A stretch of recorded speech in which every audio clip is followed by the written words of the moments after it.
সাতক্ষীরা কালীগঞ্জ ফুলতলী মাছের আড়ত শুধু মাছ কেনাবেচার জায়গাই নয়, এটি একটি অঞ্চলের অর্থনৈতিক গুরুত্বপূর্ণ অংশ।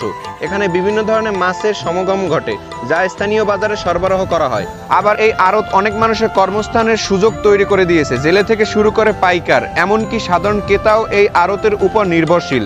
তাই এই মাছের আড়ত শুধু ব্যবসায়ী নয়, এটি অঞ্চলের জীবনযাত্রার এক অংশ। মাছের আড়তের ইতিহাস বেশ পুরনো। আগেরকার দিনে জেলেরা নদী বা সমুদ্র থেকে মাছ ধরে এনে গ্রামের কোনো এক খোলা জায়গায় বিক্রি করতেন। ধীরে ধীরে এই জায়গাগুলো মাছের আড়ত হিসেবে পরিচিতি পায়। গ্রামের অর্থনীতিতে মাছের আড়তের ভূমিকা অনেক। শুধু মাছ কেনা বেচাই নয়, এর সাথে অনেক মানুষের জীবন জীবিকা জড়িয়ে আছে, যেমন জেলে, মাছ ব্যবসায়ী, আড়তের কর্মচারী এবং আরও অনেকে। বর্তমানে যোগাযোগ ব্যবস্থা উন্নতি হওয়ার কারণে মাছের আড়তগুলো আরও বড় হয়েছে। এখন শুধু স্থানীয় বাজারেই নয়, শহরের বড় বড় বাজারেও এখান থেকে মাছ যায়।